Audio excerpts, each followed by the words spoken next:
Shit, I didn't even have myself added to this thing. Oh, all right. I'm doing this a little quick, man. I wasn't really, I don't know. I just turned this thing on, man. I didn't even have myself set up as talking. But it had a lot of dead air. I didn't realize that. So, all right. Make sure I'm actually making noise here. I don't know. Yep. Obviously, that's working. All right. So, um, all right. So this is gonna be probably the last thing I have to do about the deal with this Jimmy Nixon stuff. Um, I'll tell you, a lot of things came out of the back channels that a lot of us talking with this stuff and stuff like this. And we made some phone calls over this, and whatever. Um, but I mean, I guess it's kind of an interesting conclusion to this. Thing is, I want this to be true. I want these Jimmy Nixon letters to be legit. I really did, man. I had a bias towards that because I wanted to be able to say this is the narrative, and I don't know, kind of worked, But what I'm going to show, like right now, this came from, I'll say straight up, Eric Peters showed this to me this morning. He's he's the one that caught this article on the Las Vegas Review Journal. I guess been keeping an eye on it, which is pretty embarrassing because usually I keep an eye on that shit, but I didn't catch it. He did. He sent this over to me. So, this article kind of tells you the way it points is that this Jimmy Nixon guy is bullshit. And let me find it real quick. Okay, well, here we go.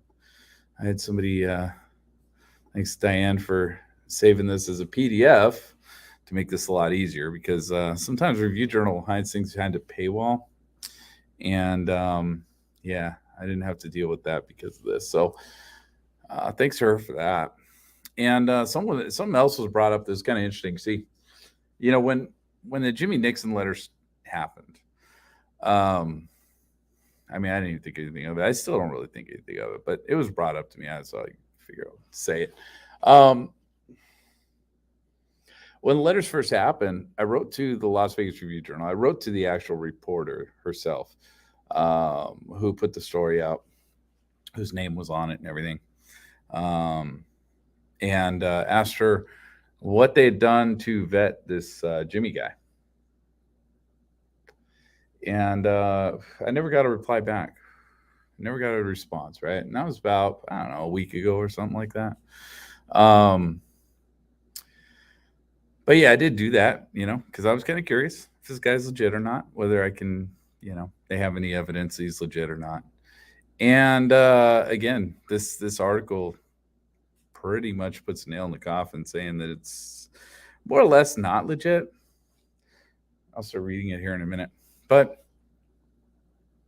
this person brought up to me, they said, I wonder if you were the one that started this, this investigation into Jimmy himself, because, obviously originally, and it's bad for the Review Journal that they did this because, or that this happened, I guess, because the Review Journal does not look good in this at all. The Review Journal put out that the letters from Jimmy Nixon plus an interview from Jimmy Nixon. So we can assume that they did some sort of vetting process to figure out that this was legitimate, because they did talk to him. They put him on the air. And then they put out oh God, I think it was just an article on the website like a week later saying, what are they hiding? What is the LVMPD, or not the LVMPD, what is the FBI hiding, and why aren't they giving us this information when the LVMPD gave us this information freely? And well, now we're seeing this. And now this makes the Review Journal look terrible. And because this tells you they didn't really vet anything.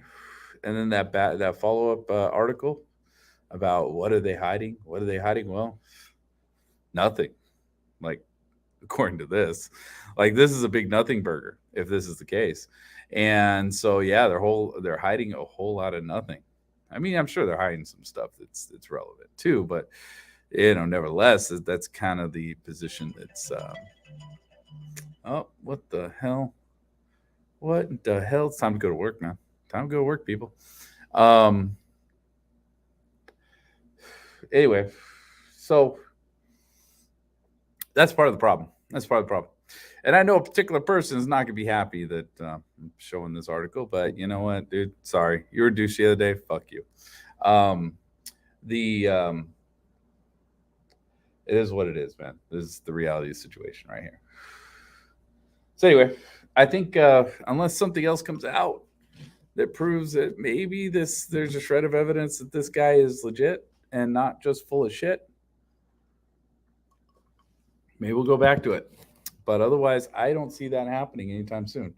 I see this as a um, big can of fucking nothing. So let's get into this, man. Let's look at this. So this is dated the 30th, right? 2000 or yeah, 2023. 4/30/2023. Okay. Las Vegas Review Journal. Yeah, again, this was saved to PDF. That's why it looks a little different. Questions remain about ex-con's friendship with Las Vegas mass shooter. I mean, Stephen Paddock at Mandalay Bay before shooting Route 91 Harvest News Festival, October 1st, 2017. MGM Resorts International. Look at those beady little eyes, man. Fuck. Shit's crazy. Sabrina, that's the one that I wrote to. She didn't write me back, so I don't know, man. I don't know. Don't miss big stories like it's on Facebook. Yeah, okay, whatever, dude. Jimmy Nixon has changed his story several times. The 75-year-old Texas man and convicted fraudster said he exchanged letters with Las Vegas mass shooter Stephen Paddock in the years before the October 1st, 2017 massacre.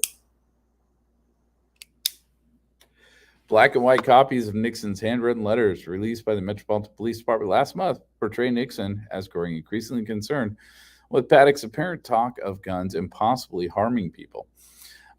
Please don't go out shooting or hurting people who did nothing to you, Nixon wrote in a letter dated May 27, 2017. I am concerned about the way you are talking and believe you are going to do something very bad.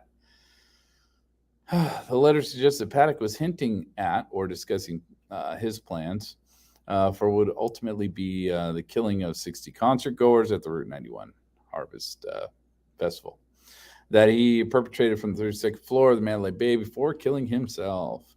But Nixon's credibility is in question. He spent more than 16 years in federal prison after being convicted on 29 counts, including mail and wire fraud and money laundering. And when questioned by reporters about the supposed correspondence, Nixon repeatedly changed his account of when and how he met Paddock.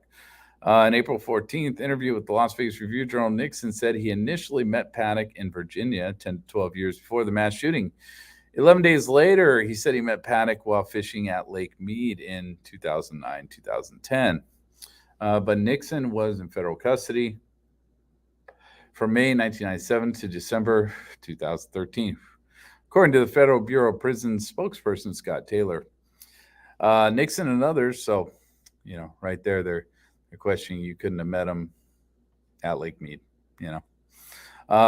Nixon and others had convinced people seeking large business loans to pay him an upfront fee for the loans to be arranged, court documents state.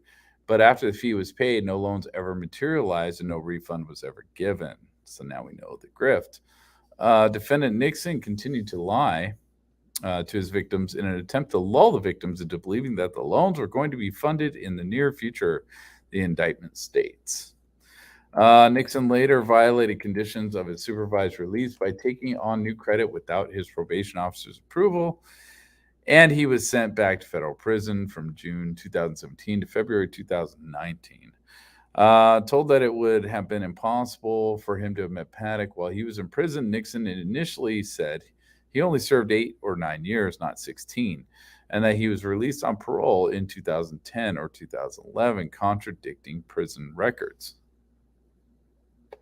The letters released by authorities only show Nixon writing to Paddock. There is no evidence that Paddock wrote to Nixon. Asked if he fabricated the content of the letters and his relationship with Paddock, Nixon bristled. That's a beautiful word. So what you're saying is that I'm a monster. Yes, that's what we're saying. And that people lost loved ones in a shooting. Yes, we're also saying that. A mass shooting. Yes. And I'm going to go around and say things that's detrimental to hurt them and stuff. Nixon said, "You're insulting me." Yeah. Um, yeah. Well, you're a fraud. So I mean, you hurt people anyway. So why would we think any different? Nixon insisted he was being truthful. I just told you. Why would I make it up? Nixon said. That's the point. Why would I make it up?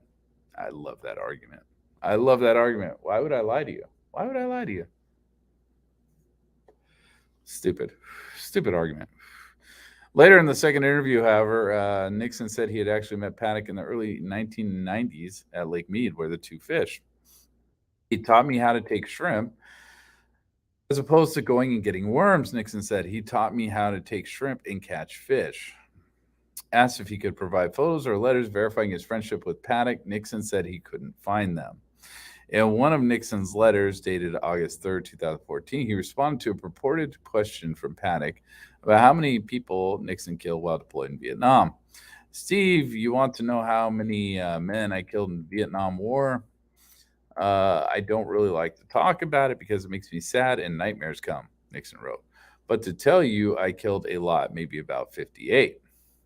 That number matched the original and long-standing death toll of the October 1st, 2017 shooting until Metro added 2 more deaths to the massacre, making it 60. After Review Journal reporting showing 2 people died in 2019 to 2020 from complications from their gunshot wounds.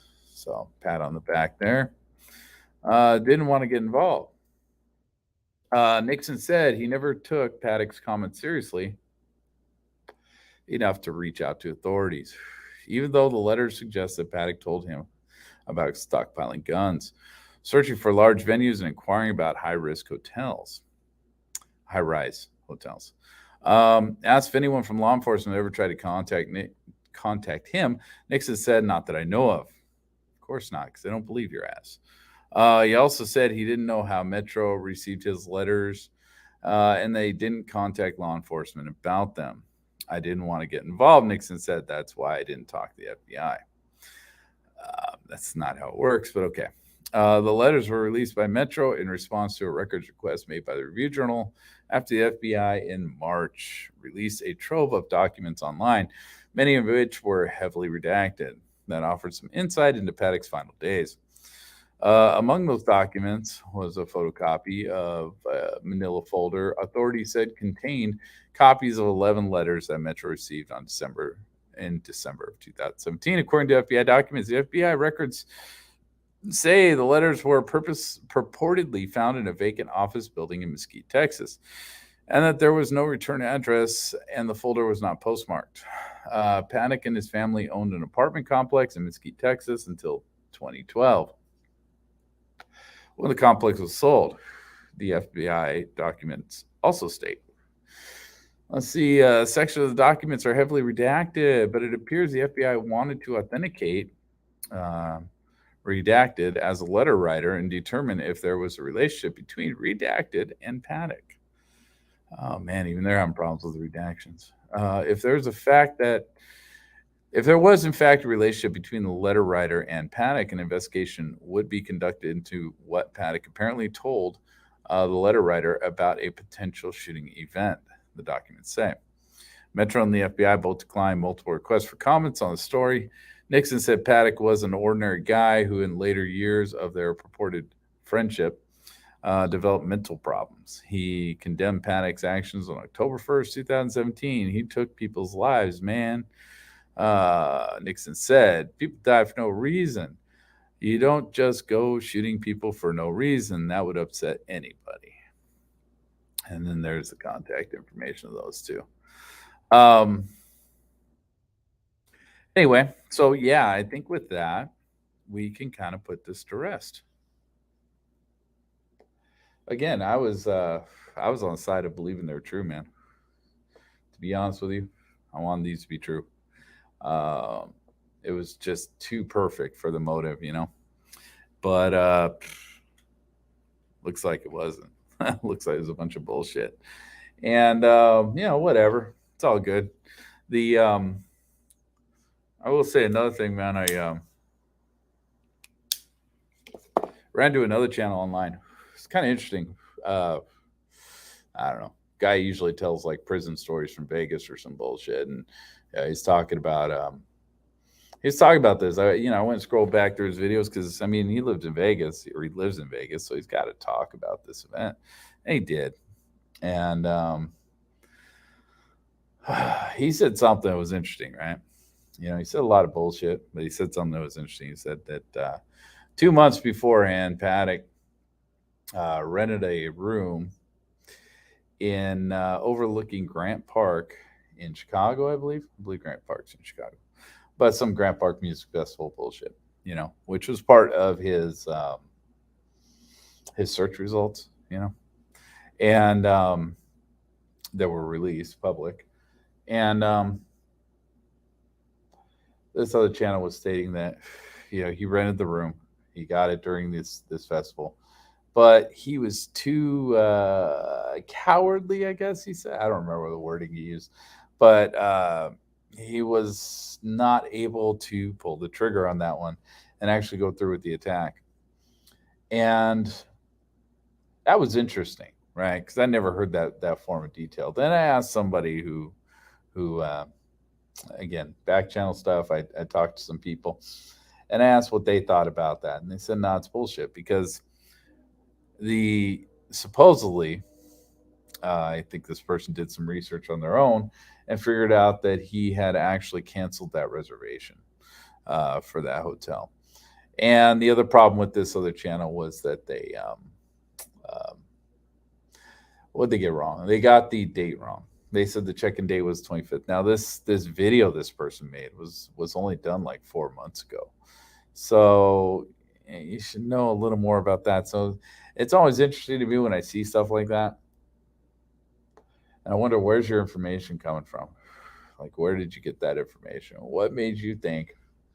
I mean, for one, Paddock checked in on that Paddock did check in on 28th. Maybe you watched New York Times video, saw that. Maybe that's where all the information came from. Maybe that's where the Grant Park Music Fest. I don't. They talked about Lollapalooza though. I believe. I don't think they talked about the Grant Park one. But where's he getting his information from? But it turns out that was kind of bunk. That was a bunch of bullshit. I thought it was interesting because if that was true, then this guy has some information. But yeah, it turns out I don't believe anything that the guy's saying. But that's about it, man. And like I said, I think this is the nail in the coffin for the Jimmy Nixon letters being, valid. I guess you would say, unless something else comes out, unless the Review Journal retracts this or does something of that nature, or comes back with more information. Yeah, I'm gonna write this off as bullshit at this point. Done with it. And I'm glad it came out. Gave me something to do for a little bit. Gave me a couple of videos to make. Gave me a direction and what to search for and how to do things. Because even though there's like a lot still that I haven't gone through, at least gone through well enough, it's a lot of stuff I don't want to do. Yeah, yeah, yeah. It looks like it's BS, man. Good to see you. But again, I think this is the nail in the coffin. I think this is it. I think we can actually write this off as complete bullshit unless some more comes out from this. And again, there's a lot of things I need to work on. There's just not a lot of things I want to actually work on. It's all we're getting into complicated territory of dealing with some complex stuff, and yeah, it just gives me problems, man. I don't know if I want to do it, but it's gonna be a lot of work. Anyway, that's really all I had to do with this one, man. I just wanted to put a nail in this thing, man, because I mean, again, I want this to be true, man. Just because it's an easy narrative, man. It actually is a motive. But yeah, it's looking like I was wrong in that one. But whatever. It's all good. At least we know. Like unlike everything else having to deal with Vegas, at least got a fucking conclusion to this shit. At least somewhat. And the review journal's doing something. So that's cool. And somebody still gives a shit about it. I haven't seen the dude's name on anything except this girl's name I see on everything, but I haven't seen that dude's name on any of this Vegas stuff. Yeah, yeah. Anyway, like I said, that's about it. I just wanted to share that with everybody. Again, I think Jimmy Nixon, the validity is now pretty much, dead. I think I don't know how he did it. I have no idea how he did it. That's a pretty good magic act. I guess again, I think I was told that they don't check all mail coming out of a prison. So I guess he could have got these out and mailed them to somebody that could have mailed them to the LVMPD. I think, well, I mean, I don't know. I don't know how the prison system works, to be honest with you. So I don't know if he could have mailed them straight from the prison. I think it'd be weird when you put the LVMPD's address on something you're mailing out of a correctional facility, but who knows? Who knows? It's possible. It's very possible. He had a lot of co-conspirators with his company. He had his wife involved, so who knows? Maybe she had something to do with it too. Who knows? They're doing a publicity stunt. I don't fucking know. All right. Well, I'm done with that cigarette. So I think with that, I'm gonna shut this down. And everyone have a good night. Sorry for the bad news, but well, it's bad to me, I guess. But have a good night and stay safe out there.